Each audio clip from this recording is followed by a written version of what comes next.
topics and opinions expressed in the following show are solely those of the hosts and their guests and not those of W4CY Radio, its employees, or affiliates.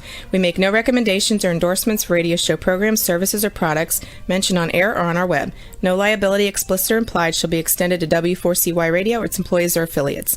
Any questions or comments should be directed to those show hosts. Thank you for choosing W4CY Radio. Inarticulate speech, inarticulate speech of the heart. Inarticulate speech, inarticulate speech of the heart. Inarticulate speech, inarticulate speech of the heart.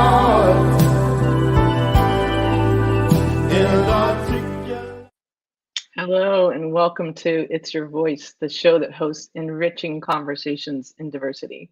My name is Bahia Yackzan. I am a core alignment coach, an emotional wisdom training specialist, and a diversity, equity, inclusion educator. If you're interested in seeing the classes and programs I offer to individuals, groups, schools, nonprofits, corporations, you can find them on my website, knowwhatyouwantcoaching.wordpress.com.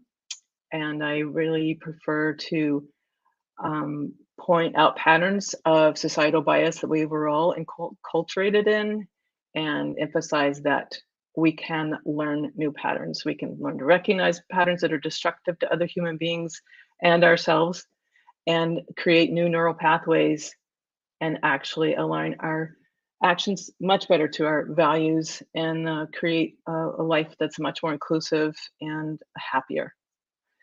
And if you're interested in contacting me, that's how you'll do it. Knowwhatyouwantcoaching.wordpress.com. We have an amazing show tonight, but before I introduce my guests, I want to thank our sponsor for this fall, Chief of Police Emeritus Calvin Handy. He's been on my show a couple of times, has amazing insights, 30 years of experience as a Chief of Police at UC Berkeley and UC Davis, California combined. And he is now the president of Calvin Handy Consultants, LLC, who helps manage and support safety plans, public safety plans, which sadly are very, very needed. And you can find him on linkedin.com/in/Calvin-Handy. Thank you so much, Chief Emeritus Handy. Really appreciate your work.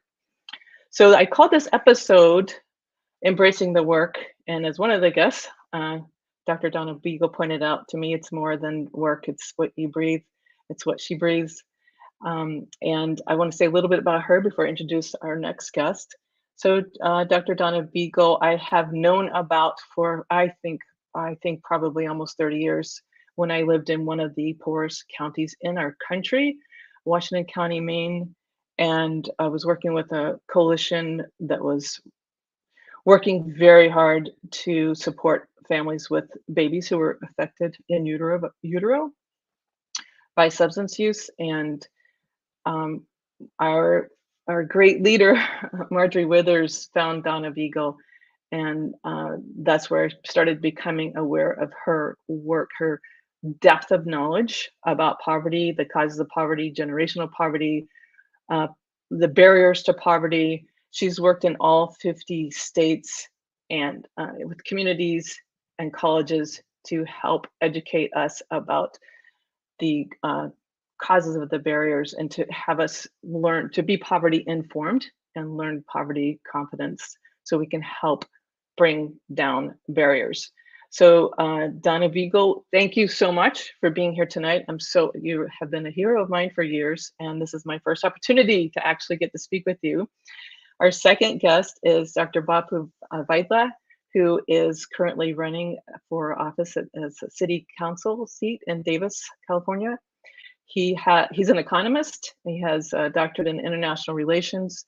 He's worked with hunger and is very much interested in working with local action based on 3 values, and seriously tackling social and environmental justice.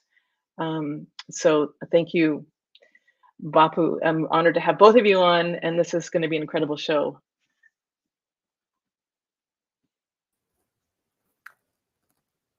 Thank you, Bahia, for having us here.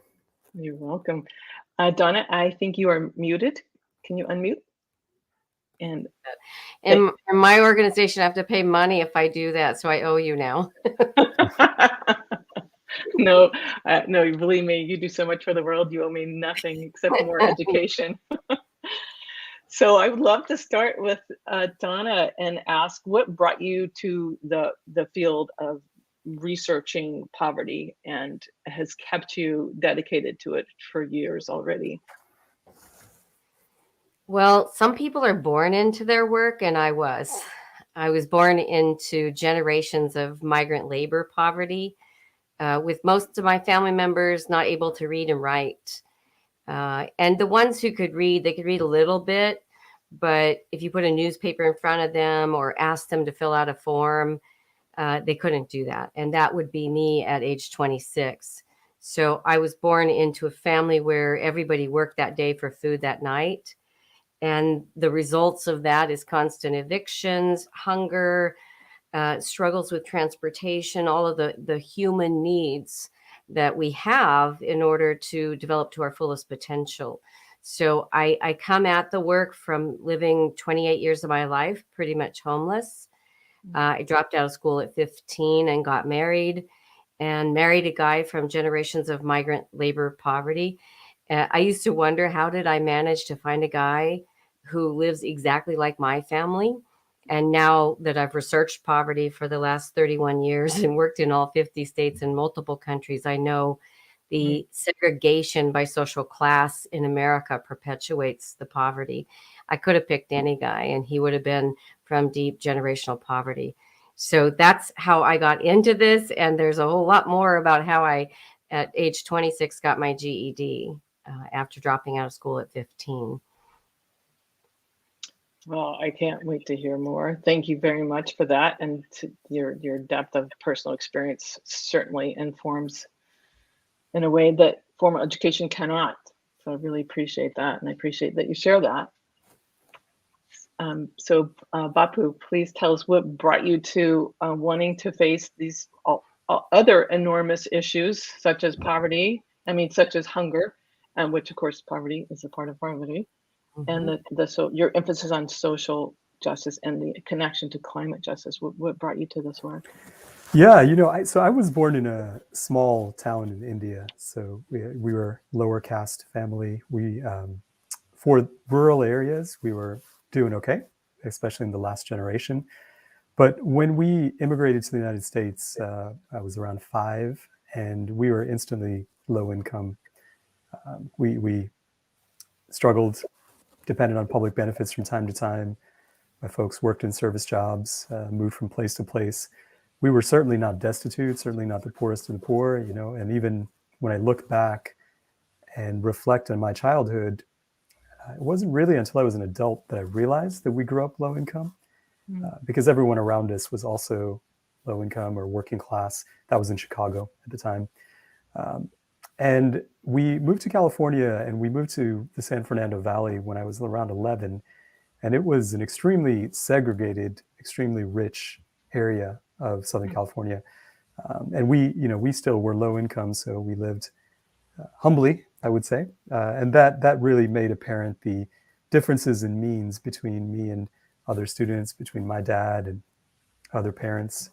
But it was all very emotional at that point. It wasn't, I hadn't analyzed it. I hadn't understood my own experience, or even more so the experience of poorer families that I saw around me in Chicago and even Los Angeles. I came to UC Davis, and that was the beginning of the road in seeing how the poor are poor because the rich are rich, that kind of analysis. I traveled abroad. I went back to India for the first time in 15 years. When I was an undergraduate, I went to South America, had some educational opportunities. And there, immediately, I sort of saw that contrast between very rich and very poor. And as I began to investigate the reasons, I was struck by the multiplicity of factors that contributed to a phenomenon like child malnutrition, which became my focus. So it wasn't just that kids didn't have enough food, but it was also they were exposed to unclean water and unclean sanitation. So that meant infectious disease, often gender inequalities. So that meant moms didn't go to school, didn't delay the first child, didn't space the birds, didn't have a lot of voice in household decision making, and that had impacts on kids. It meant a lot of things, not access to land. It meant that often people were not paid fairly for their labor. And over time, it became apparent to me that child malnutrition was a symbol or a consequence of this kind of network of injustice. And the other element that I kept seeing recurring in those experiences was that the environment was a major factor in people's poverty, whether that was soil erosion or water pollution or air pollution or deforestation or overfishing. There was that link. So I'll tell you the rest of my story to come, but that was my first exposure to poverty and a desire to work on hunger issues initially, and social justice and its intersection with the environment more generally later on. Thank you for articulating the intersection, because I think sometimes it's hard for people to see, and the way you just conveyed it is very helpful. Very helpful and clarifying. So, Donna, when I was listening to an interview of you, and you mentioned how I think it was when you entered college at, I think, 26 or 28, you had a professor who said to you, encouraged you, I can't remember the exact phrasing, but please correct me, he wanted you to learn a second language. Yes. And that was just so insightful, and just brought so much home to me, because my parents were from two very polar opposite socioeconomic classes, and all of a sudden I had an even greater understanding of why it was hard for, why could I understand my father, and why couldn't he understand my mother, and why couldn't, anyway, it was just, wow, that was just such an insight. Can you share more about that? Sure. So because I grew up going to the schools where middle-class people would never send their kids, and we have to be honest about the fact that in almost any community in America, you can call up a real estate agent and say, where are the good schools? Because just that question tells you we don't have equity, and not everyone starts the same. But the great message in the United States is everyone has the same chance. Opportunities are out there if you really want them. It's like, really? So how come we went to these schools where people wouldn't send their kids? So I grew up, I said ain't every other word. I didn't know when to say seen or saw, or how those people know when to say gone or went. I didn't know the words that my teachers were using. They would talk about things and I'd be like, what does that word mean? And my teachers, with the best of intentions, would say, you need to be a responsible, independent learner. Go look it up in a dictionary. I will not enable you. And my doctorate is educational leadership. And sometimes I reflect on those kinds of comments that were said to me. And I think, wait a second, why wouldn't you enable me? It was kind of your job as a teacher to enable me. But in our ignorance of poverty in the United States, the word enable has become a massive excuse for not helping. I know people who won't make a phone call for somebody in poverty. They need to be self-sufficient, which is in complete denial that there's never been a self-sufficient human being. In the history of humans, we're tribal and we need each other. And for some people, that help is built in. And for others, they're like me, fighting their 5 brothers for who gets to sleep in the back window of the car, because that's a good spot to sleep. You can see stars and there are no feet in your face. So the teachers would use middle-class vocabulary that I'd never been exposed to. And when I would go to the dictionary, there'd be 4 or 5 more words I didn't know. And because of the isolation and segregation by social class, there was nobody to ask. I mean, it felt like the people who knew had this secret code they just were not willing to share. So it wasn't only vocabulary I didn't know middle-class examples. So if you think about, where do you get your examples when you explain something? It is your background. A perfect example of this, one of my books is Breaking Poverty Barriers to Equal Justice, because America has a justice system that works pretty well for people who have, and an incredibly different one for people who don't. So I'm really proud of this work. I partner with the American Bar Association. They send my book and a 90-minute poverty competency digital training to all pro bono attorneys in the United States. They can get it for free. Because we graduate people from college in every single sector without the history of poverty, United States of America, without a clear definition of the different lived experiences, which is straight out of my doctoral research. But as I'm doing a training for attorneys in Arizona heat, like 113, and this attorney and I walk outside, and the heat just hits us in the face, and she says, "Wow, this feels like a sauna." And at that very same minute, I said, "Man, this feels like a laundromat." Completely different descriptions of what's going on, even though it's the same 113-degree heat. So a lot of times you have middle-class people who are using examples and vocabulary that people who live in the crisis of poverty have never been exposed to. So when I was 28, I got my GED at 26. 10 years later, my doctorate in educational leadership. At 28, I landed at University of Portland, and that's where I met Dr. Bob Fulford. And he had studied language and social class his entire career. And he said to me, "I'd like to help you learn a second language." And I'm like, "What?" I'm 28. I got a bad perm from my cousin Wanda. I'm on welfare with 2 kids.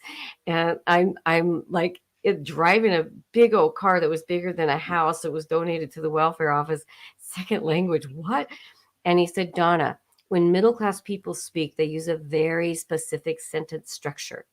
They use vocabulary that they have heard since they were in the womb, spoken by people who use examples that they're around all the time.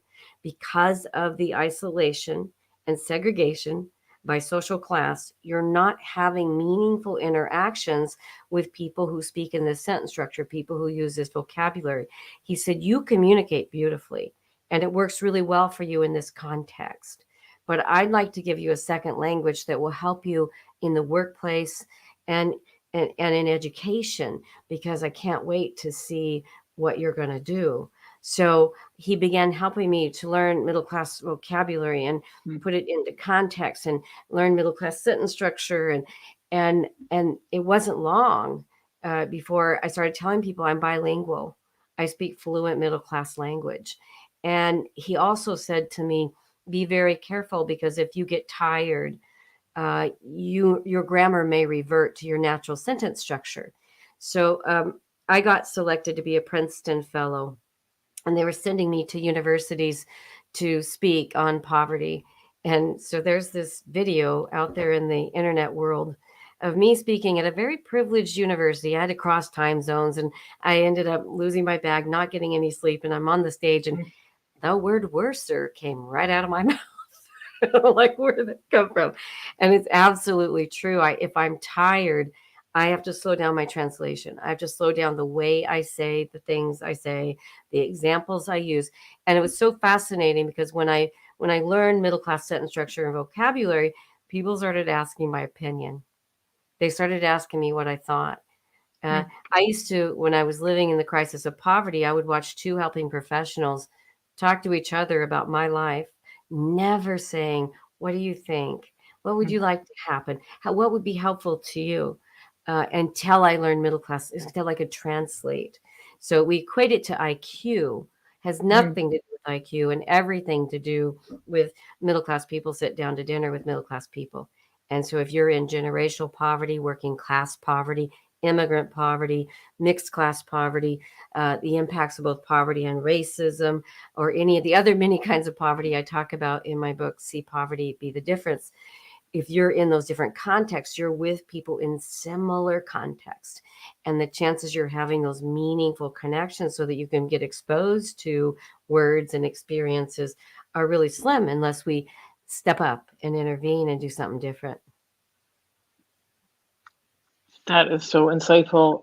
It makes me think of coding with, different, what we call different races.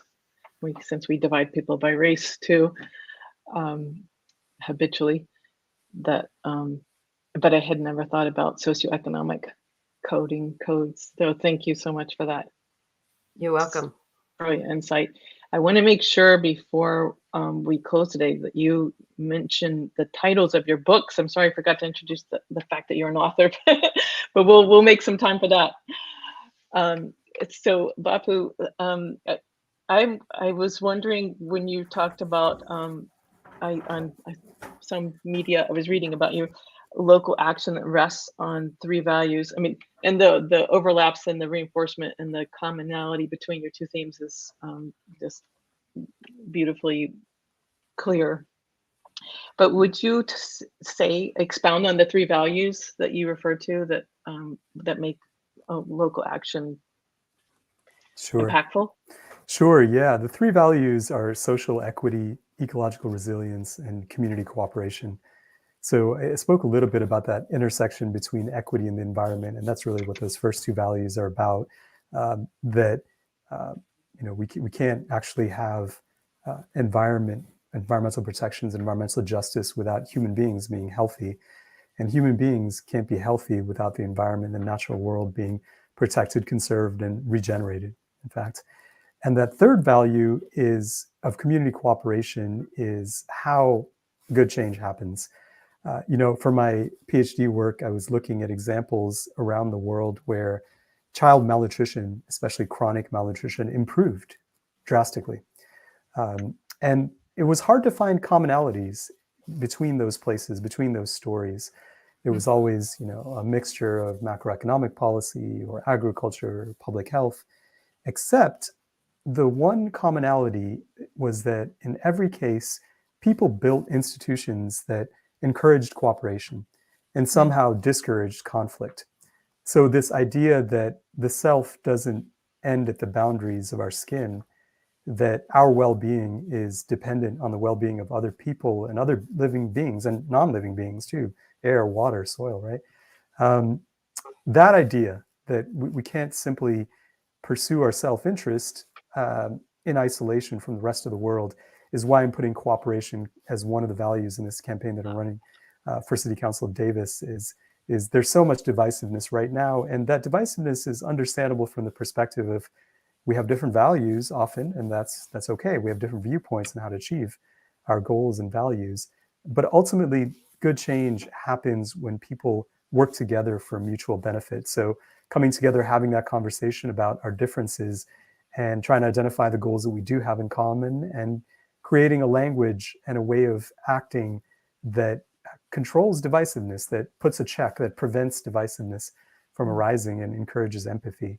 And another thing when Donna was speaking, I was just reflecting, and this is sort of the flip side of this is the difficulty of actually engendering cooperation, because if we consider these goals without considering that there's barriers that have to do with inequality, structural inequality, then we won't get anywhere, right? It's one thing just to say the word cooperation, but we need to recognize there's actually difficulties getting in the way.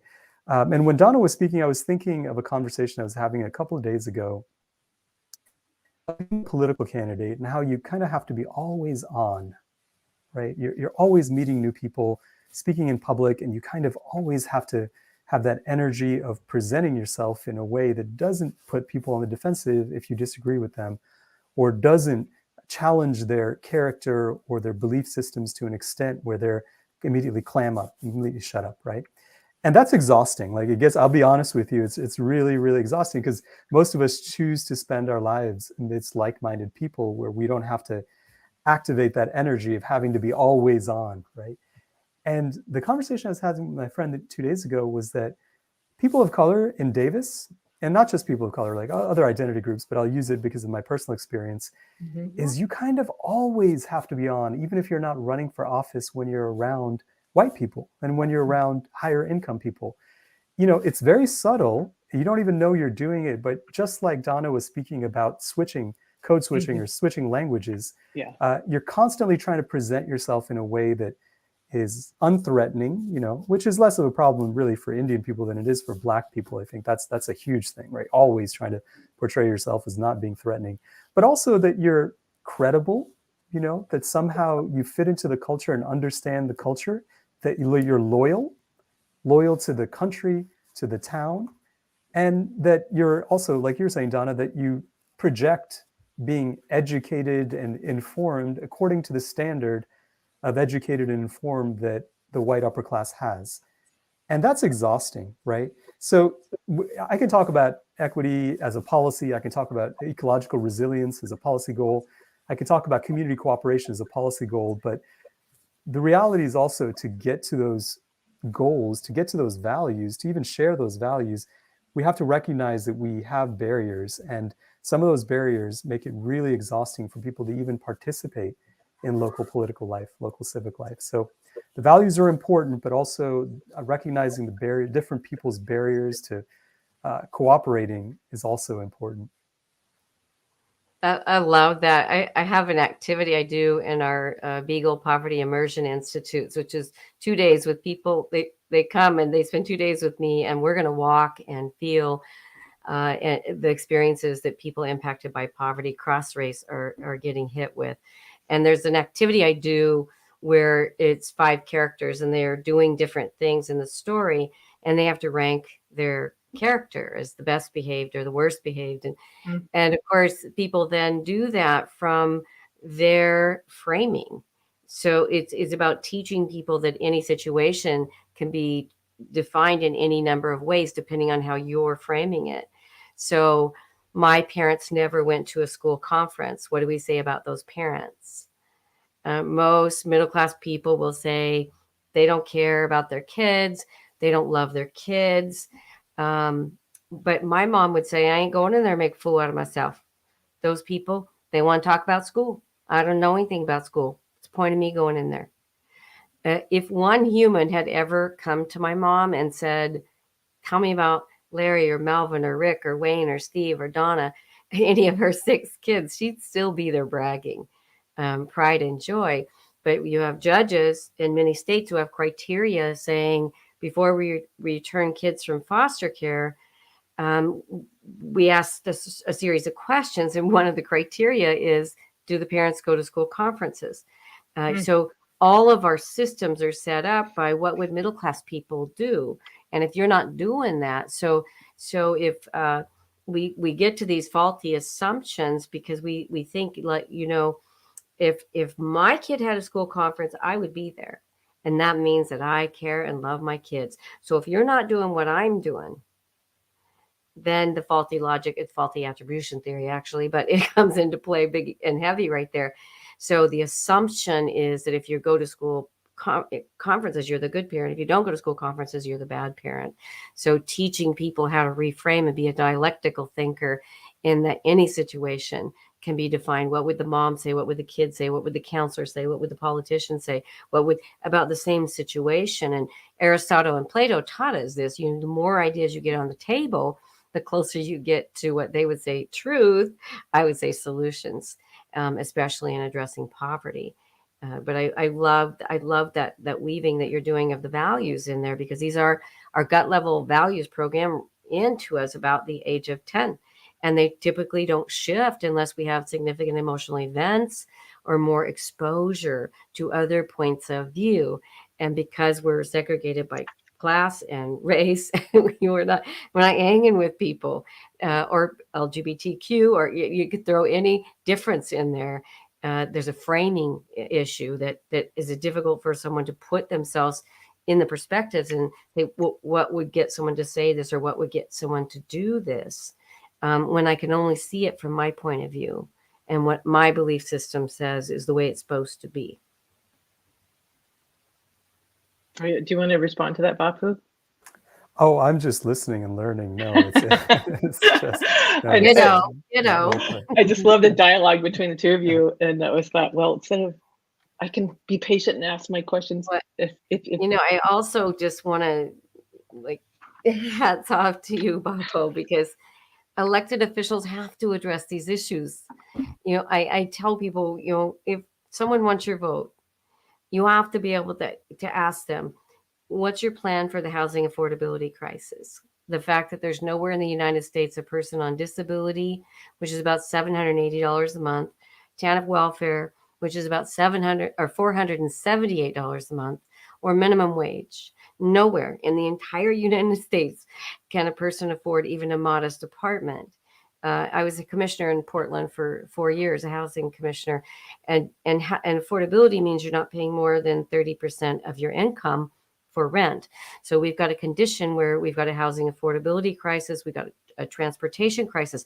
Tell me your plan for addressing the transportation crisis, not passing a law saying don't drive if you got unless you got car insurance, because all that law did was fill our courtrooms with people with suspended license and create a tow truck industry. It did nothing to address the structural cause of poverty, that people can't get where they need to go, or the childcare affordability crisis. What are you going to do about the fact that, if you're on TANF welfare, you get about $3 an hour to pay for childcare?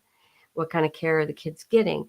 And do we really believe that children are our future? And do we really recognize if we don't take good care of our kids, we will pay in other ways? We'll pay for the symptoms and impacts of poverty, or the hunger crisis in America. 1 in 5 children going hungry. So no healthy bones, no healthy teeth.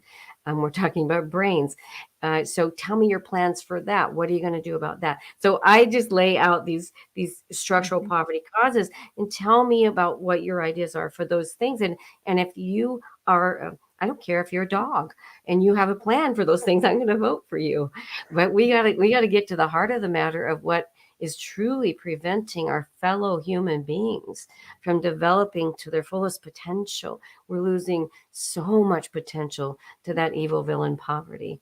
And so I typically bring in one of our state senators, Lou Frederick, and he helps people from around the country, because I get college presidents, human service teachers, I get all sectors, faith-based, coming to my institutes. And I typically will bring in Lou Frederick, because he can really help people see the importance of your local county officials, your city officials, your school board members, your state officials, and staying in touch with your Congress representatives, because those things matter. Unlike how I grew up believing going in that vote booth ain't gonna put food on our table. Then they do what they want anyway. So I didn't know the power of voting, but we have to help people to see that, and we have to hold elected officials accountable, and elected officials have to get involved in these issues, and understand how it is impacting right in their own communities and what we can do about it. As you said something earlier about united, we can resolve issues, and it's absolutely true. United, we can resolve these issues. Yeah, Donna, and if you were every voter, Donna, this would be an easy election. I could just spend my days talking about poverty and hunger and healthcare access and housing. But the reality is that, you have to meet people where they are. And it's very easy when I knock on a door and someone brings up the issues that you brought up. I can connect to them on policy ideas and deliver my pitches. And there's nothing more I love than talking about the policy details of what Davis can do in terms of implementing very specific ordinances that do increase the amount of affordable units here in town, for example. But usually it's not that. Usually it's this, how do I reach the point inside this person that does care, when there are all these kind of other layers of self-interest sometimes, and sometimes just concern with other issues that are important and relevant. Say potholes in the roads is a classic thing, right? They're relevant. But after the potholes, you sort of really want to evoke a sense of empathy and compassion to the other person and say, got to deal with the potholes, but we also got to help our fellow human beings. And that's one of the challenges. I have new respect for people who run for public office, especially those who aren't just driven by personal ambition, because it's an exhausting endeavor. And it's the hard part of it is not assembling the policy details, right? I mean, that's difficult. You need to have a broad range of knowledge across a lot of issues. But the really difficult thing is being yourself while trying to connect to a lot of different kinds of people who care about a lot of different things, and expressing your vision for what's most important, which for me is about equality of opportunity and climate action. Really, if I had to, the two policy areas are housing for all, and that being the front line of social justice, and climate resilience as being the front line of environmental action. But you have to open people's heart to that kind of thing. And that requires understanding on an intuitive level where the person is at and how you can meet them at a place where they are willing to talk about the environment and equity.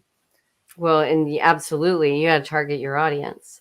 Yeah. So if I speak to lawyers, my poverty competencies don't change, whether I'm talking to business leaders, elected officials, teachers, kids in poverty. The poverty competencies don't change. Examples I use will change. The way I frame it will change. So one of the things I talk a lot about is I have this little quiz I put up, like, because people believe in the scarcity model for the United States, that there's just not enough resources to address poverty. And so I challenge that. I challenge that with facts. So the United States spent $900 million dressing up for Halloween last year. We spent $80 billion on beer. We spent $150,000 for one kid to be in the juvenile justice system the first year.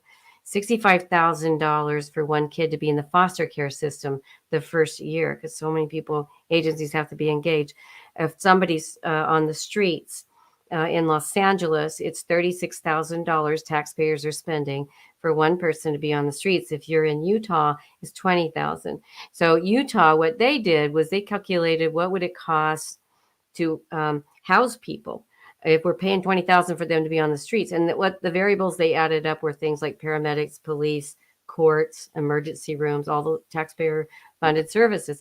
So they went to developers and they said, what would it cost to house them? And it came out to be $11,000. So Utah got on track. And within 5 years, they reduced homelessness by 93%.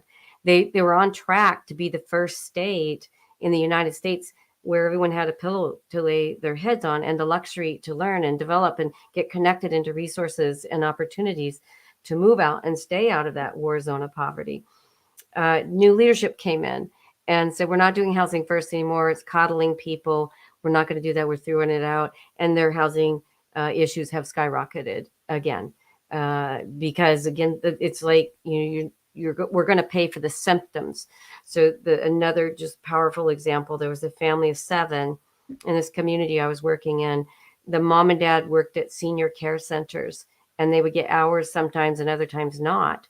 So they ended up getting evicted and they couldn't afford first and last and deposits. They didn't have 3 times the amount of the rent, which a lot of landlords require.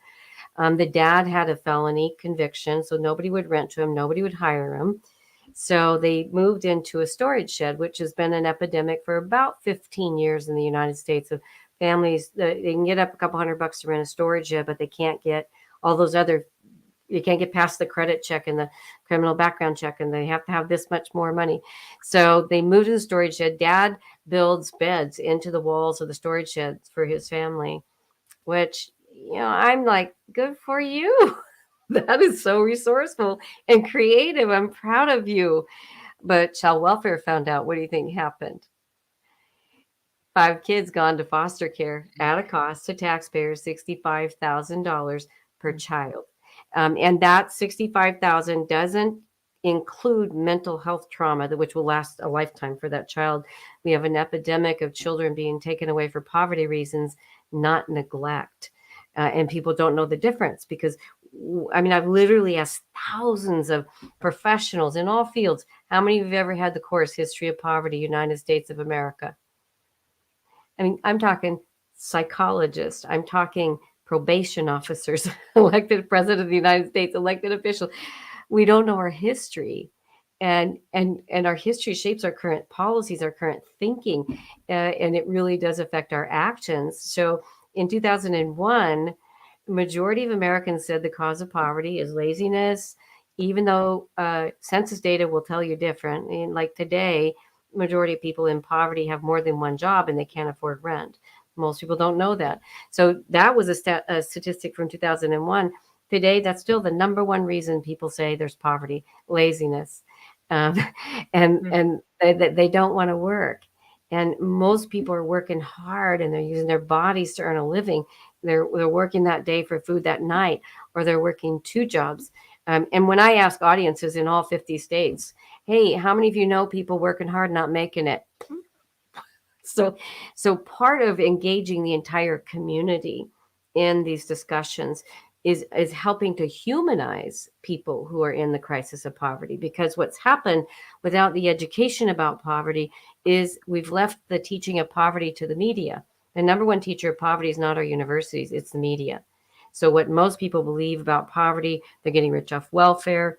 Even though my welfare check in 1986 was $408 for a family of three, today it's $478 for a family of three, national average.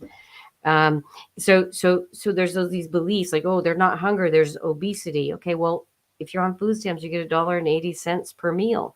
You're going to buy the heart attack food, the starches, the carbs. So I just break down these things and really try to help people see poverty's a problem. People are incredible. If you listen to what they do in one day just to make it through that day, you'd stand in awe. You would stand in awe. Like, I can't even believe like how you got through that day. Unbelievable. But when we don't see people, like I was on a plane and this woman saw my book, See Poverty, has some little kids on it. And she said, oh, those people, they don't have any love in their lives. They never have any fun. And I said, I was born into poverty and we have a lot of love. We have a lot of fun. We just ain't got no money. We're the same species. You poke me, I'll bleed every feeling you've ever had. I had it. I put up a shot of 12 skeletons, full skeletons. And underneath are all the labels: rich, poor, black, white, atheist, Catholic. We're so connected as humans. And when you can get people to see that poverty is the problem, not the people, they see the injustices. And when we see the injustices, it's game on. Wow. Wow, thank you. I just don't care about this subject at all. I just Oh, this is fantastic. I want to ask you about to name every single barrier and then name the solution, and the fact that you're saying poverty is resolvable just reminds me of how easy it is to think that it's not. Like, the conditioning is so strong that these things are insurmountable, and then having this conversation with the two of you is such an enormous reminder of like, no, these are solvable. We got That's this.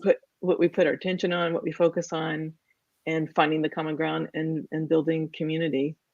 And you're both emphasizing community cooperation, how that makes all the difference. And I know you also have a lot of examples of successes.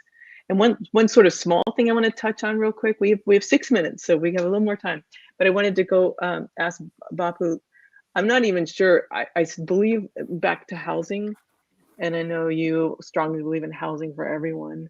And is it still true that the city of Davis has a no growth policy, which is like about as exclusive as you can get?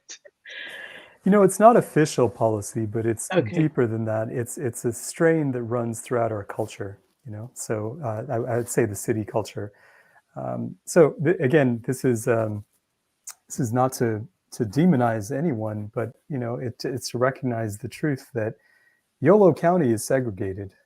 The county in which Davis lies, Yolo County, is segregated, and we need to use that word because even though there aren't laws in place that mandate that certain races can only live here or there, the truth is that our housing policy has excluded low-income folks from living here. It's excluded people of other colors from living here, other colors than white. So to me, it's not so much that we set in some legal code that we're not going to grow, but that we haven't set a vision for how we're going to grow that's inclusive.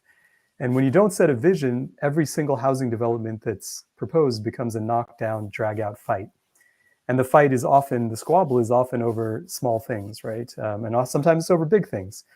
But the point is that there isn't a community-wide commitment to saying that if we want to consider ourselves as loyal to the ideal of equity, then we need to build more housing in this town that's affordable to people of different income levels and different colors. So it's something that's even deeper than policy, even harder to fight against than policy, which is culture. Good But point. but it begins with self-critique. It begins with looking at ourselves in the mirror and saying, we're here on this earth for 80 years. Who do we want to be? Where is our best self? And how can we bring that forth, not just in our roles as parents or children, or but also as members of a civic community? What is our best self? And so somehow, we see it when we see Next Door, for example, right? All this sort of poisonous rhetoric where civic life often invites the exact opposite of empathy, invites immediate tribalization. Mhm. And we got to retrain ourselves to say that the kind and caring person that we see ourselves in our role as parent or sibling or partner is the same kind of compassion, empathy, love that we bring to our role as residents of a community, as civic participants. We know the interesting thing is that humans are hardwired to want to make a difference. We're hardwired. If you ask people, think about a time when you made a difference for somebody, anybody, a human, and remember that feeling. It can't be matched by a piece of jewelry, a trip, a car. We're wired. We have a model called the Opportunity Community Model, and we match. It's a 3-phase model, longer than I don't have enough time to even begin to describe how incredible it brings the whole community together. And the third phase of it, we match people who have gained poverty-informed skill sets, communicating and relating more effectively across poverty barrier skills.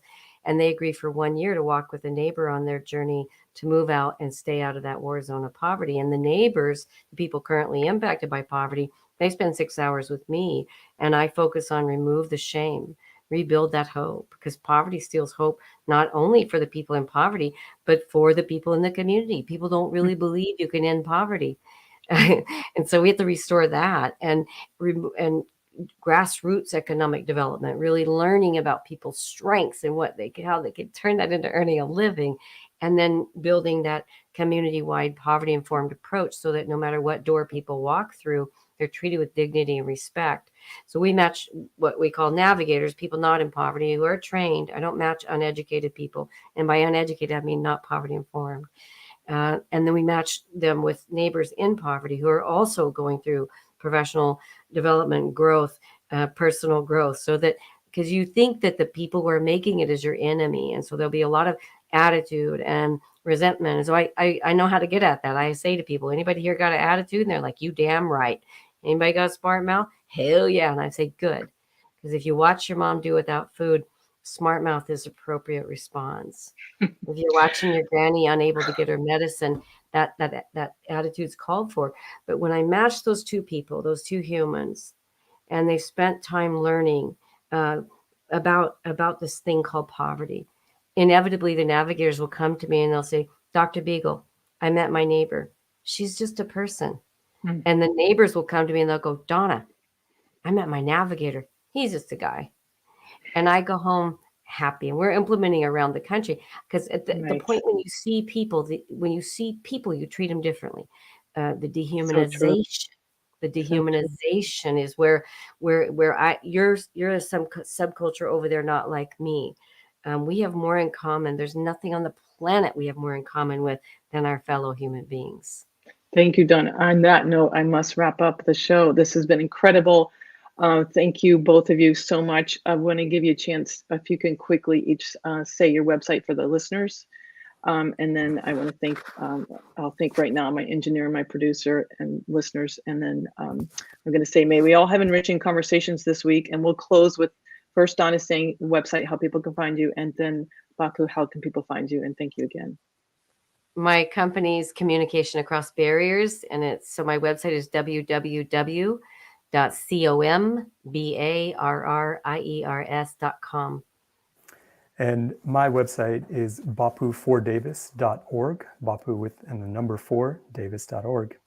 Thanks so much for having us on, Bahia. Bapu, it was such an honor to listen to you. Got my vote. A pleasure, Dr. Beegle. Really appreciate it. And I'm very honored to have you both. Thank you so much. Thank you, Bahi. Thank you for bringing us together. You guys have a beautiful night. You too. Take care. Bye. Inarticulate speech, inarticulate speech of the heart.